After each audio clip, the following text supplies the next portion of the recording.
आशा सेविका, अंगणवाडी सेविका आणि मदतनीसांसाठी एकाच वेळी तब्बल 5,000 रुपयांची ऐतिहासिक मानधन वाढ जाहीर झाली आहे. हा मोठा निर्णय कोठे घेण्यात आलाय ते आपण व्हिडिओच्या शेवटी पाहणार आहोत. पण त्याआधी अशीच महत्त्वाची माहिती रोज मिळवण्यासाठी व्हिडिओला आत्ताच लाईक आणि चॅनलला फॉलो नक्की करा. चला तर पाहूया या वाढीमागची थक्क करणारी आकडेवारी. या नवीन अधिकृत आदेशानुसार सर्वात मोठा फायदा आशा सेविकांना झालाय. यापूर्वी आशा सेविकांना दरमहा 6,250 रुपये इतके निश्चित मानधन मिळत होते. आता यामध्ये थेट 5,000 रुपयांची वाढ झाल्यामुळे त्यांचे नवीन निश्चित मानधन 11,250 रुपये प्रति महिना होणार आहे. विशेष म्हणजे राष्ट्रीय आरोग्य अभियानाकडून मिळणारा कामगिरीवर आधारित प्रोत्साहन भत्ता या 11,250 रुपयांच्या व्यतिरिक्त पूर्वीप्रमाणेच मिळत राहील. दुसरीकडे ICDS प्रकल्पाअंतर्गत काम करणाऱ्या अंगणवाडी सेविकांच्या मानधनातही मोठी सुधारणा झाली आहे.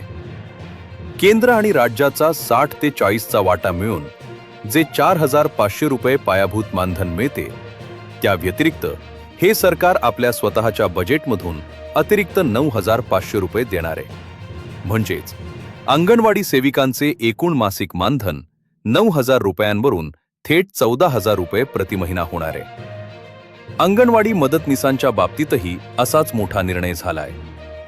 पोषण 2.0 अंतर्गत मिळणाऱ्या 2,250 रुपयांच्या पायाभूत मानधनात सरकारनं स्वतःच्या तिजोरीतून सुधारणा करत ते 9,550 रुपये केले आहे. परिणामी अंगणवाडी मदतनीसांना आता दरमहा मिळणारे 6,800 रुपये थेट 11,800 रुपये प्रति महिना इतके मिळणार आहेत.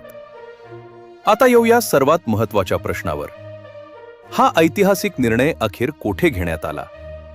तर मित्रांनो, 9 जुलै 2026 रोजी हा अधिकृत आदेश पश्चिम बंगालमध्ये जारी करण्यात आलाय आणि ही वाढलेली मानधन रक्कम 1 ऑगस्ट 2026 पासून लागू होणार आहे. तेथील सरकारच्या या मोठ्या पावलावर तुमचं काय मत आहे? आणि आपल्या महाराष्ट्रातही अंगणवाडी आणि आशा भगिनींना अशीच मानधन वाढ मिळाली पाहिजे का? कमेंट करून नक्की सांगा. धन्यवाद.